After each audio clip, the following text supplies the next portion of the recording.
एक छोटे से गांव में जो सब्ज खीतों और ऊंचे दरख्तों से घरा हुआ था, लोग परामन जिंदगी गुजारते थे।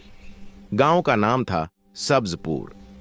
यहाँ के लोग किसान थे, सुबह सवेरे उठकर खीतों में काम करते और शाम को घर लौट आते।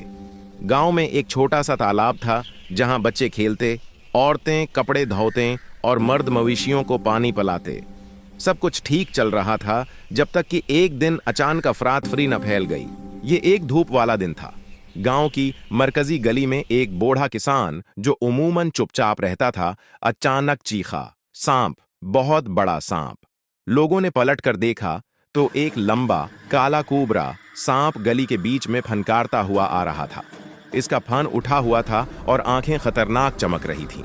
सांप जंगल से निकलकर गांव में दाखिल हो गया था। शायद बारिश की वजह से उसका बल डूब गया हो। चीखो पुकार मच गई।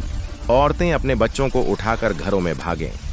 मर्द लुठ और डंडे लेकर बाहर निकले, मगर सांप को देखकर पीछे हट गए। बच्चे रो रहे थे, कुत्ते भौंक रहे थे और मुर्गियां उधर उधर भाग रही थीं। सांप आहिस्ता आहिस्ता आगे बढ़ रहा था, जैसे वो गांव का बादशाह बनकर आया हो। एक बूढ़ी औरत तो खौफ से बेहोश होकर गिर गई। गांव वालों ने सोचा कि अब तो सब खत्म हो जाएगा। कोई कहता, ये जहरीला है, एक काटे तो मौत। दूसरा बोला, जल्दी सांप पकड़ने वाले को बुलाओ। गांव में एक नौजवान लड़का था जिसका नाम अली था। अली 20 साल का था, लंबा, तंदुरुस्त और बहादुर। वो शहर से तालीम हासिल करके वापस आया था और गांव वालों को नई नई बातें सिखाता था। जब अफरातफरी हुई तो अली अपने घर से बाहर निकला। उसने सानिप को दौर से देखा और दिल में सोचा, अगर सब भागते रहे तो ये सानिप पूरे गांव में फैल जाएगा। किसी को तो आगे बढ़ना पड़ेगा। अली ने अपने वालिद से कहा, आबा, मैं उसे पकड़ने की कोशिश करता हूँ। वालिद डर गए। बेटा, पागल हो गए हो, ये जहरीला है। मगर अली ने हिम्मत नहीं हारी। वो खामोशी से घर के पीछे गया और वहां से एक लंबा बांस का डंडा लिया जिसके सरे पर एक फिंदीना बना हुआ था, सांप पकड़ने वालों का आला।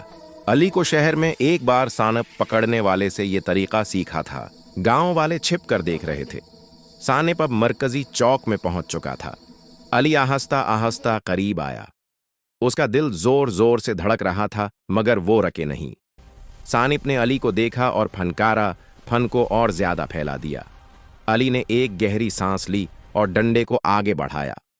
सांप ने हमला करने की कोशिश की, मगर अली ने तेजी से डंडा सांप की गर्दन पर रख दिया और फंदीने से उसे जकड़ लिया। सांप तड़पने लगा, इधर उधर मारने लगा, मगर अली ने हिम्मत से उसे पकड़े रखा। अब अली ने सांप को एक बड़े टोकरी में डाला जो उसने पहले से तैयार रखी थी। टोकरी का मन्हा बंद कर दिया और सांप को जंगल के किनारे ले जाकर छोड़ दिया। सांप जंगल में गायब हो गया। गांव वाले बाहर निकले तो अली को देखकर हैरान रह गए। सबने तालियां बजाएं, अली को गले लगाया और कहा, तुमने पूरे गांव की जान बचाई। बूढ़े सरदार ने अली को सिर पर हाथ रखकर दुआएं दें। इस दिन से गांव में जश्न मनाया गया। लोगों ने खाना पकाया, गाने गाए और अली की बहादुरी की कहानियां सुनाएं। मगर कहानी यहां खत्म नहीं होती। कुछ दिन बाद जब बारिश हुई तो जंगल से एक और सांप निकल आया। इस बार गांव वाले डरे नहीं।